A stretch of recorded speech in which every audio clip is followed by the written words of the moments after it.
It was 1:47 p.m. today.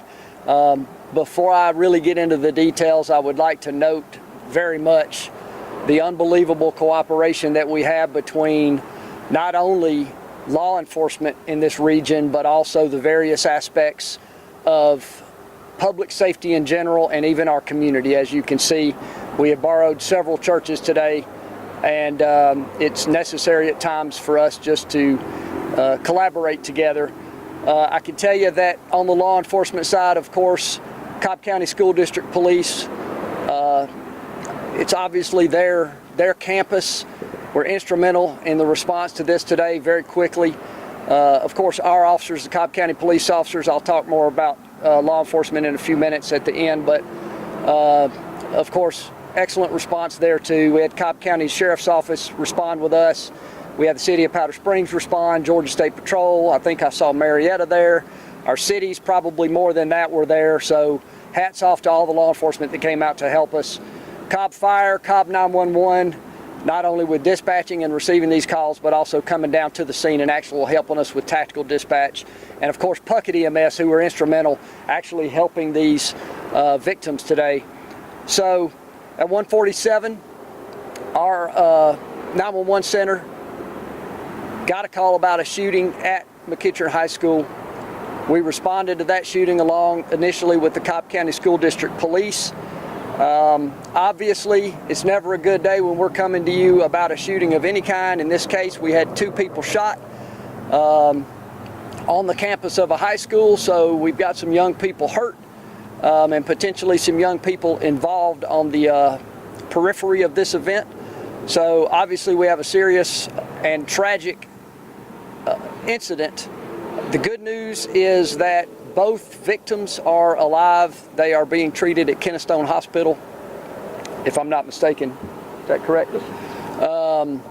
And both, in our judgment, both appear that they will survive these wounds. The 2 victims were not students at McEachern High School. That's noteworthy. It's also noteworthy that this occurred in the parking lot of the school, not inside the school. Having said that, there is still an active crime scene at that location, and anyone headed that direction, we would suggest that you not come that direction. There is a family reunification site, but as the school will speak in just a few minutes, the school is returning kids home.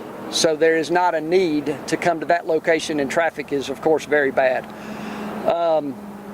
The preference is that folks not come down to the scene until we get it cleared out a little bit. The students are safe. The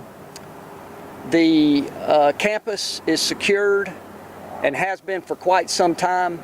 This was never an active shooter. This was not that type of instance. I will say this. When we get these calls, we don't know if it's an active shooter or not. And so our officers treat it as it is an active shooter. And we train for this along with everybody behind me every single year in Cobb County. And we know how to handle these. And a chief is usually at a desk working. But when something like this happens, he gets in the car, he turns the radio on, and he listens. And what he hears are heroes going into a school that is not safe for them and not safe for the people in there. And to hear that brings a somberness and a gratefulness to these officers and all the DPS people, the Department of Public Safety people that help us with this type of work. It's just a reminder of how thankful we should be for our police officers, for our firefighters, for our 911 operators, for our EMS folks. And my hat is off to what I heard on the radio with our officers going into that school today, as it was about a year ago when they went into the Walmart on Barrett Parkway. So if you could, appreciate, pray for, and really lift up all of our public safety personnel in Metro Atlanta. Last thing I'll say is that we've had a lot of guns in Metro Atlanta in the last several years. We've had some increases in violent crime, and this is a dangerous environment for our officers to be working in, and the cognition and the being cognizant of the total criminal justice system and how it works together to protect people from these types of incidents. These individuals are far too young to be involved in the type of thing that they're involved in today. So supporting and being active in helping us put the right people in place in the various aspects of the criminal justice system to make sure that we're all on the same page about how dangerous these guns in the hands of criminals are. John, would you like to speak quickly? I'll take questions after he says what he has to say, and then if there are any questions of him or I or anybody else here, we'll take those questions.